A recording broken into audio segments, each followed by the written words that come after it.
Hello, everyone, and welcome to this Yap session. In the last one, I reviewed the album Have You Fed the Fish by Badly Drawn Boy. In this one, I'm going a different direction, although I will still be talking about some music. But I started watching this show yesterday called You, and it's this like psychological thriller. I just found out it's based on a series of books. The best way I can describe it is Patrick Bateman falls in love with a woman. It's like this crazy like killer guy but also seems normal on the outside and is good at manipulating people, and he just like falls in love with this woman, and he I don't want to spoil too much, but he kind of it does things he shouldn't. I don't know, he's a bad guy but he's weird. Actually, those kind of go together. I don't know why I said but. It's an interesting show. I don't want to spoil much.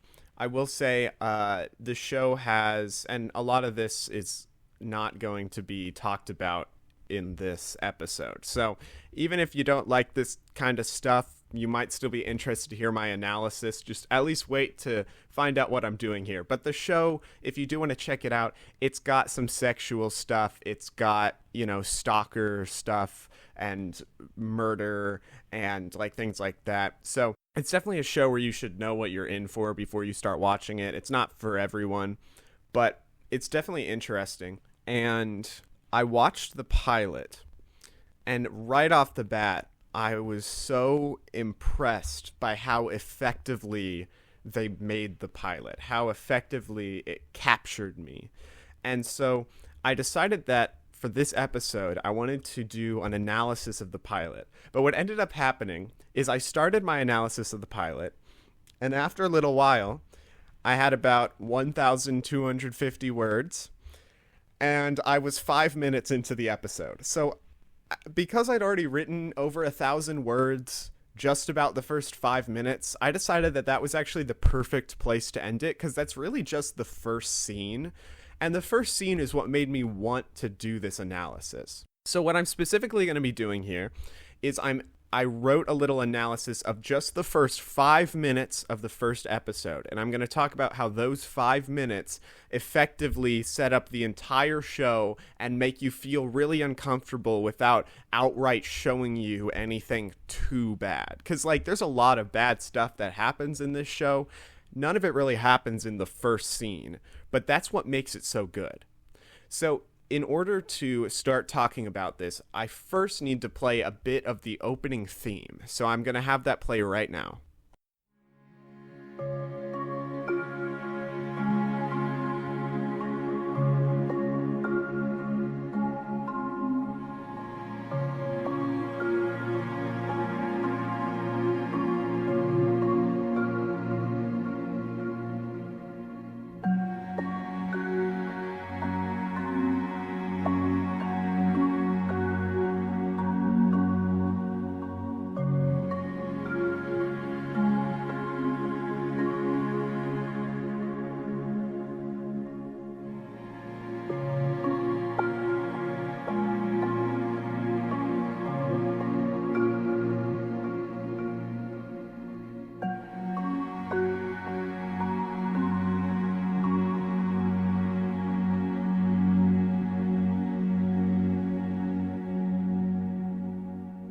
So right off the bat, the beginning of the theme feels like something out of Hereditary or something. It's the perfect mix where it feels mildly unsettling, which I would say is mostly because of that deep droning in the background, but it also feels kind of calming. It feels very fitting for Joe's character because he makes you feel a little unsettled, but he's also very good at manipulating people and making them feel safe. It feels like everything going on instrumentally in the front of the song is a mask that covers up that droning in the background, which is very similar to Joe's character. The narration of Joe's thoughts at the start also has a similar effect. His calm and quiet tone feels somewhat calming, but at the same time, he's paying a strange amount of attention to Beck, so it makes his tone feel a bit more sinister. It feels very reminiscent of Patrick Bateman in American Psycho. His thoughts when he first sees Beck altogether don't seem too concerning because everyone makes some judgments of other people when they first see them. But as it goes on, you start to realize that these judgments of her actions means he must be following her throughout the store. So Joe is very much a stalker, but I like how the show starts by presenting it in a way that's slightly less obvious because it leaves you to figure it out on your own at first, which makes the viewer more uncomfortable than if they just immediately showed him watching Beck in her house or something. Now that we're beginning to feel unsettled, the show continues to build that feeling with their first interaction. The calming yet slightly unsettling music is playing all throughout the intro until Beck and Joe begin speaking. And as soon as that happens, the music drops out completely, and all that we're left with is the silence between their words and the ambient background noise. When Beck grabs the book off the bookshelf, the music comes back in, which manipulates our emotions to see the interaction as being sweet and flirtatious. However, at the same time, we hear Joe's internal thoughts as she notices that Beck isn't wearing a bra and thinks some kind of creepy things. And the show very effectively uses this contrast to continue the discomfort slowly building throughout this intro scene. I think a big part of what makes it so effective is that if you ignore all of the warning signs, this interaction does seem pretty sweet, all things considered. They're both smart, attractive people, and they seem interested in each other.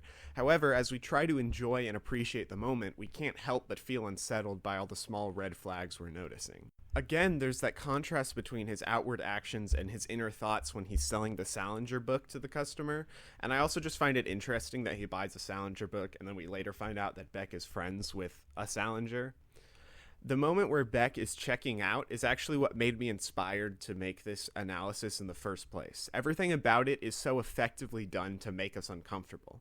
This is the end of their interaction and the moment where they're learning each other's names with the hopes of seeing each other again. If you've managed to ignore all the red flags up to this point, this could seem like a nice interaction, but this is the moment where the show has decided they really want you to start getting worried. This is when it switches to the second part of the theme, which I'm going to play right now.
The second part of the main theme starts with a dark, warbly, atmospheric synth that then adds a simple yet incredibly unsettling bass line and a lot of creepy ornaments over the top. It's hard to explain exactly what's going on musically, but that's because this song has been engineered to create an atmosphere rather than to be an actual song. The music alone is enough to make this interaction disturbing, but the way it's shot has the same effect. The camera's just a little too close to their faces, which makes it quite uncomfortable to watch, and the camera sometimes lingers on them for just a little bit too long in a way that feels strangely unsettling. Joe's acting during this scene also contributes. He's doing and saying things that are intended to be and perceived by Beck as being flirtatious, but he does it with so little expression that it makes the viewer unsure of how to read him. After she leaves, the other employee tells Joe to Google Beck now that he knows her name, but Joe says that that's pretty aggressive. He seems to think that's creepy, but then goes to watch Beck out the window with a small but creepy smile on his face. This is another moment that shows us that his outward persona is very different from his inner self and the actions he takes when nobody's watching. Overall, we're told pretty much everything we need to know about Joe and Beck in the first 5 minutes of the show. We see Joe's stalker tendencies and the way he utilizes his observations to manipulate people. We see how Joe thinks upsetting and problematic things about people internally, but has enough control of his actions and outward appearance to make anyone like him. Well, almost anyone. He's an incredibly skilled manipulator and uses that to his advantage from the moment we first meet him. At the same time, we learn a lot about Beck. Joe's analysis of her outfit shows us that she is similarly skilled in manipulation in some forms. She's made her outfit in such a way that will manipulate others into paying attention to her without ogling her. Joe's response to this, "I bite," shows how in his mind, someone showing a desire for attention can excuse his stalking, as if it's the victim's fault. When Joe compliments Beck's book choice, she says, "I feel weirdly validated," which reflects the entire rest of their relationship, at least up to the point I've watched. No matter what happens, no matter how she may mess up or overreact, although most of the things Joe says that cause her to overreact are information he got from stalking people, so regardless of whether or not he's correct, I can't really blame her for overreacting. Joe is always there to validate her, tell her it's not her fault, and do whatever he can to remedy the situation. He uses his talent for manipulating people to make Beck feel like she's the one making mistakes, which makes Joe the good guy for staying with her and helping her. Finally, the line, "At the end of the day, people really are disappointing, aren't they?" from Beck, and the response, "Sometimes they surprise you," from Joe, has so many meanings and future implications. In this case, it means that Joe's initial judgments from watching her were not quite enough for him to truly understand her. Thus, Beck surprised him. This subtle detail of the imperfections of his observations is very important for the rest of the show. While he may be a stalker and creepily good at reading people, he's not perfect, which leads him to miss important details, make mistakes, or not think ahead before doing things. It also goes the other way with Beck not knowing how much of a creep Joe is. She's not disappointed by him necessarily, but she'd definitely be surprised to know about everything he's done. I think this show very effectively contributes the idea and the feeling that it's trying to get across in the pilot. And if this sounds like something that would interest you, I would recommend checking it out. At least watch a few episodes, see what you think. Just, again, make sure you know what you're in for. But that's all I really want to talk about right now. So there's my thoughts on the first 5 minutes of You. And that's about it. So thank you for joining me for this Yap session. If you enjoyed, you can subscribe, hit the bell. That way you'll get notified when I post more Yap sessions, whenever that may be. The next one I'm going to do probably will be another album review. And that's about it. Thank you for listening, and goodbye.